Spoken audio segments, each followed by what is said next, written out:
My name is Highsight, and this is Animal Drop. It's a nice little cutesy game, isn't it? It's got a nice little aesthetic to it. So this is actually made with libGDX, which means it can be made for both the PC and Android. Absolutely wonderful. I'm sure this game would do nice on the Android, considering it's mainly based around touch mechanics. Let's see what we can see. I like the music, though. Let me just pause for a moment and just listen to that. Those droning, beeps and boops. Very nice little calming intro. And I like that you can kind of click these little guys and mess with them. Can I click with the beams up here? No? That's fine. Alright, let's hit play. Oh, monkey fell in. Okay, so we're falling, and we're stuck, and we're falling. So it's a pretty simple game. Oh, okay, apparently you don't want to go too far to the side. Simple enough. So next up we have Penguin. Nope, we have that guy. Oh, okay, I guess it doesn't matter who drops in. We get whoever we get. So yeah, it's a fall down game with a line rider mechanic. That's pretty much exactly what it is. Let's see how far we can actually get. The coin sounds, I think, could be a lot better, So, okay, we gotta actually move along there, monkey bow. We don't want the screen to catch up to us, I guess. It seems like you really slow things down by having those random beams, though, don't you? I mean, I understand obstacles, but those beams don't actually hurt, so there's no threat of going slow on them, Generally speaking, with a fall-down game, don't you want to try to fall as quick as possible? Is there any upside to me falling as quick as possible? The only downside I see to not falling as quick as possible is that if I slow down too much, the screen's going to get me. Now, I do see that arrow happening there, though. So that arrow's kind of warning me of where it's going to have to go, isn't it? But there isn't really any huge problem with me not reaching it. I'll just get around it later. What's up with these guys? They just kind of... Oh, okay, they kind of slow me down. Alright, alright. I don't know what the worm thing's all about. Oh, I lost it. I don't know what that worm thing's all about that keeps showing up, though. It seems like a weird enemy type.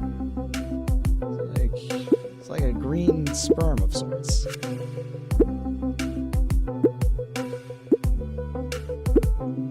Oh, that arrow was kind of a bust, wasn't it? Didn't really... Oh, whoa, okay. Now I see the downside of hitting things too hard. But again, I could just take it all really slow if I felt like it for the most part, right? But of course, that would bore me, so I wouldn't want to do that. But I could really just like... Phew, phew.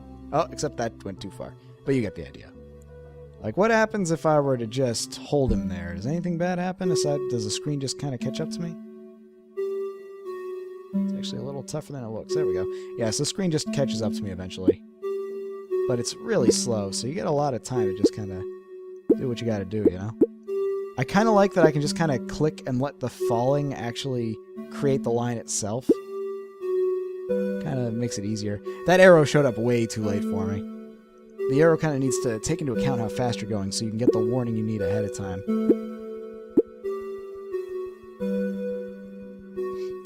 But I guess we don't want to be falling to Earth at supersonic speed, is it? I believe the whole lore of this game is all these animal pals are in the space and they need to go back to Earth.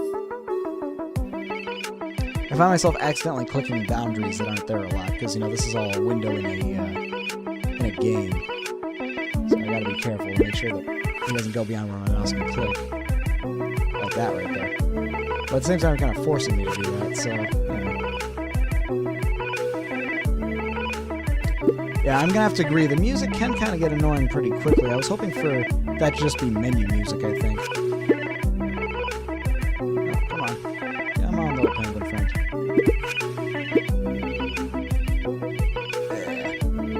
Now, you also have your buttons up here at the top. Your buttons, in general, if I press these, like, I can mute the music, I can mute the sound, whatever, but I can't draw a line, can I? Oh, I can. Okay, drawing a line takes precedence. That's actually perfect. So I don't have to worry about not being able to draw up there. That's excellent, actually. That was what I was going to be concerned about, but no need. It seems like once they start dropping really quickly, though, there's not much you can do to really control the creation of the line. The coins are clearly put in completely random spots at random times. I still don't get what that worm thing's about. It doesn't really do anything to me. It doesn't really speed up or slow down my descent that much. It's just kind of there. This guy, he's kind of an enemy. He's got something going for him. Oh, no. It seems like if I hit the thing, I'm going to bounce up too high and then it's just uncontrollable for me. That's kind of a downer, honestly. Come on. But I guess this is a very short-form game, so, you know, it is what it is. It's a very standard fall-down game, just the line rider mechanic gives it a little bit of originality, I suppose. But I feel like those arrows are coming up way too late for them to be useful.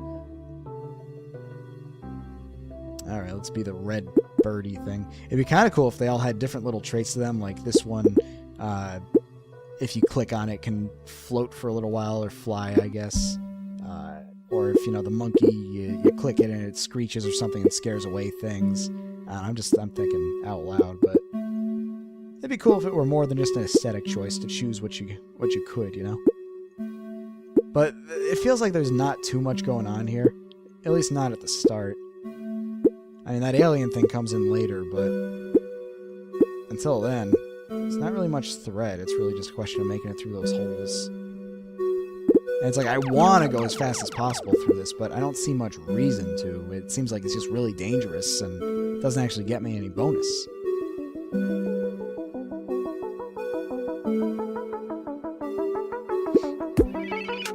So I just have to kind of slow his ascent, or descent rather.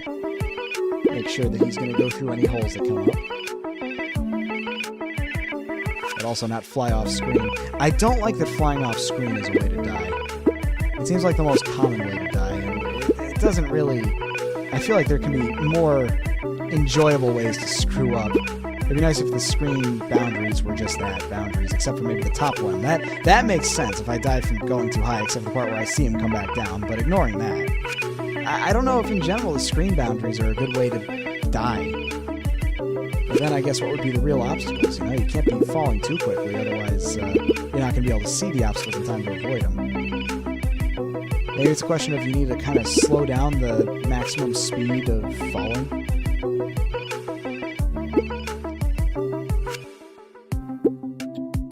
It's an engaging game for the most part, I guess, but, you know, it's engaging for one playthrough. I'm not sure how long that engaging factor is going to really keep you going.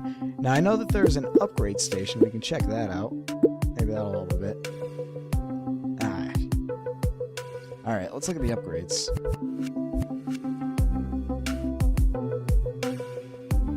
Different line colors. Yeah, that's not a lot. I was hoping for something. Whatever, I'll get some red lines.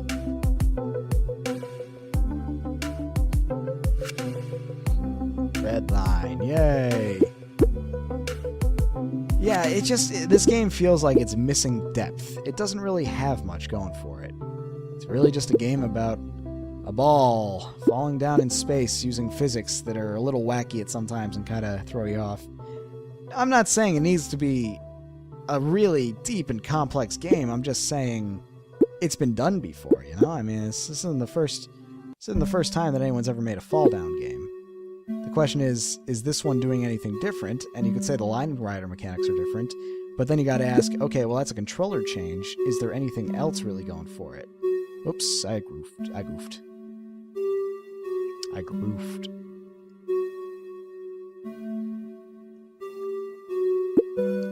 And I don't know, I just don't think that I can answer that anything aside from the controller change is really adding anything. And I don't know that it really added anything as much as it just made it a little tougher to control, you know?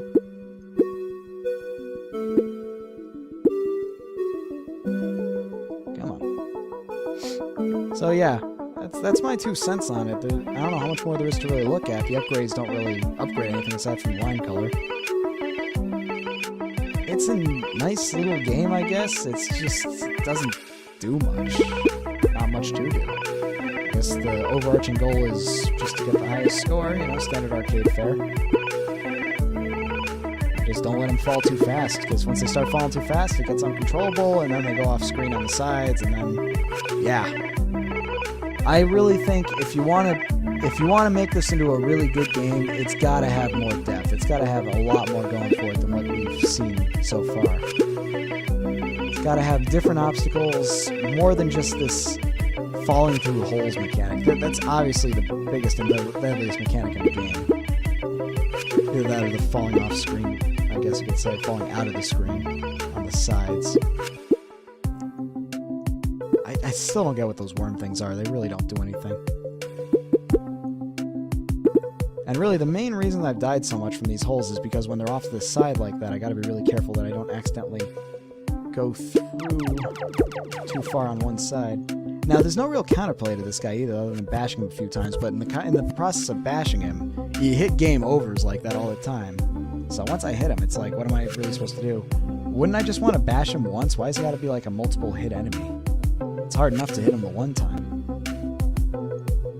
Oh, come on. Let's not go that route, Mr. Monkey Man. I will say it's got a cutesy art style. The music, it's alright at first, but I feel like it would definitely wear on you after a while, which is, I suppose, why you put a music mute button right in the game itself instead of in any kind of pause menu. Because I think you realize that.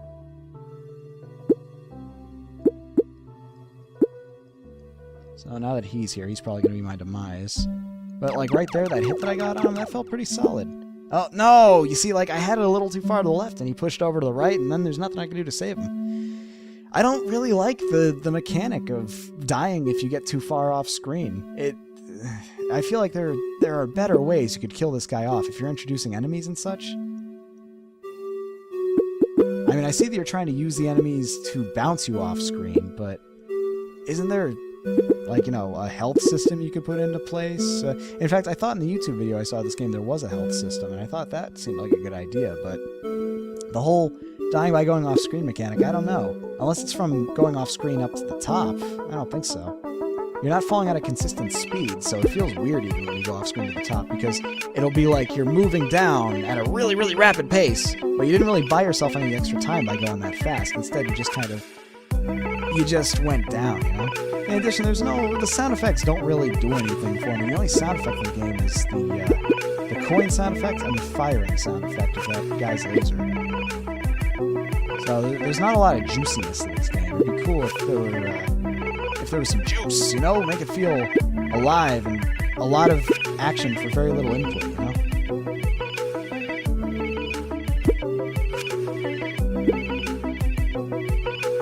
But yeah, it's a game about a ball going through holes. Just a ball going through holes.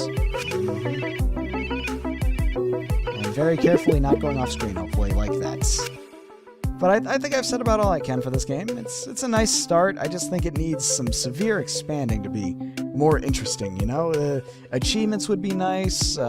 Goals, more interesting unlockables than colors, I guess. Yeah, it feels like there's gotta be more. There's gotta be more to Animal Drop. That's my opinion on it. And I don't know, I can't safely say I know what more you want to add in with 100% certainty. I feel like, honestly, the standard falling mechanic is, in a way, flawed. Usually with a fall-down game, you have some sort of constant moving death wall, I guess you could say, that you're trying to avoid. But there is no real death wall here. It just... I'll show you exactly what it does. It just goes down as fast as you can go, and then if you, for whatever reason, stop, that's when the death wall starts to roll. So if I stopped right here, see how it's slowly creeping down, but until then, it'll go at whatever speed I'm going. And that kind of means, like, well, then what's the point in even gaining speed? Because I'm not going to buy any time out of it. Maybe that's what it needs, is the ability for you to buy time by falling faster, but then that would mean you need more obstacles along the way. So, it's definitely, it needs some work in its inherent concept, I feel like. The whole way in which you die just doesn't feel like the way you want to go about it. But that's just my 2 cents on it. Ladies and gentlemen, this has been Animal Drop. Thank you very much for showing off this game, Sky J Games.